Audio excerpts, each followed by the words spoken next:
विजांचा कडकडाट व्हायला लागला, वादळ निर्माण झालं, मोठ्या आणि धारेचा पाऊस पडायला लागला एवढ्यामध्ये। आणि सर्व गोपाळांनी हा प्रकार पाहिला। मोठे मोठे वृक्ष खाली यायला लागले, दगड यायला लागले आणि गोपाळ गवळणी आणि त्या ठिकाणी आकांत करायला लागले। गायी हंबरतात, वासरे हंबरतात आणि गोपाळ सुद्धा आणि परमात्माचा धावा करतात। अरे काना, आता तुला म्हटलं होतं आम्ही, आता आम्हाला कोण वाचवेल? तेव्हा भगवान परमात्मा म्हणतो, अरे गोवर्धन आपला आणि कोण आहे आणि आधार आहे, तुम्ही गोवर्धनाची प्रार्थना करा। तेरी शरण, तेरी शरण, तेरी शरण आया हूँ, तेरी शरण प्रभु तेरी शरण। गोवर्धनाची शरणांगती पत्कारली, वंदन केलं। चला, गोवर्धन तुमची लाज राखणार आहे, लाज राखो मोरी गोवर्धन गिरधारी। आणि गोवर्धनाला भगवान परमात्म्याने आज्ञा दिली, गोवर्धन वर जायला लागला। सर्वांनी जय जयकार केला, गोवर्धननाथ की। सर्वांनी जय जयकार केला। गोवर्धन वर गेला, गोपाळांनी काठ्या लावल्या। काठ्या लावल्याच्या नंतर काही गोपाळ म्हणतात, काना रे तू करंगुळी लावली, आमच्या काठ्याचा आधारामुळे तर गोवर्धन वर गेलेला आहे। तेव्हा परमात्मा म्हणतात, गोपाळांना अहंकार झाला। भगवान परमात्म्याने करंगुळी खाली घेतली, हात खाली घेतला। जसा हात खाली घेतला, परत गोवर्धन खाली यायला लागला आणि खाली आल्याच्या नंतर गोपाळ आकांत करतात, तुम्हा बिना मोरी कोण खबर गोवर्धन गिरधारी,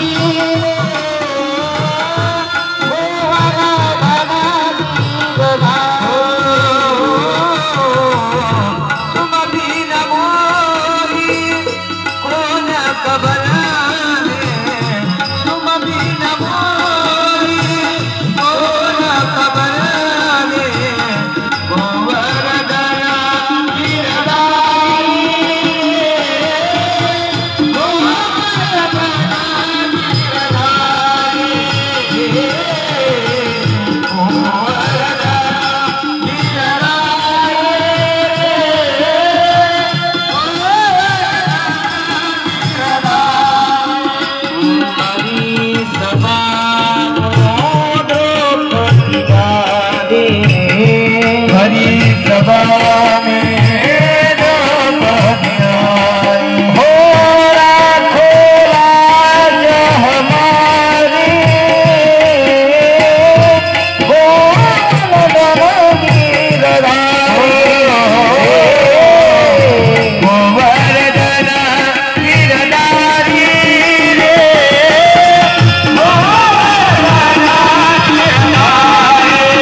त्या ठिकाणी गोपाळांचं रक्षण केलं। सगळं गायी गोपाळ गोवर्धनाच्या पायथ्याशी आले, सगळ्याचं रक्षण केलं। गोवर्धन म्हणजे कोण? परमात्माच होता तो स्वतः। आणि भक्ती ज्ञान वाढवण्याकरता परमात्म्याने गोवर्धनाचं पूजन त्या ठिकाणी आणि केलेलं होतं आणि सर्वांना त्या ठिकाणी आणि रक्षिलं। नंतर इंद्र त्या ठिकाणी येऊन पाहतो, इंद्राने तो सगळा प्रकार बघितला आणि इंद्राचं भान मात्र आता या ठिकाणी जाग्यावर आलं आणि प्रत्यक्ष परमात्मा त्या गोवर्धनाच्या आणि खाली गोवर्धनाला आधार देऊन पाहला। त्याचा अभिमान काय झाला? सूर झाला। इंद्र भगवान परमात्म्याच्या आणि काकुलतीला आला आणि शरणांगती पत्करायला लागला। परमात्म्याने इंद्राला अभय दिलं आणि त्या ठिकाणी गोवर्धनाची लीला संपली।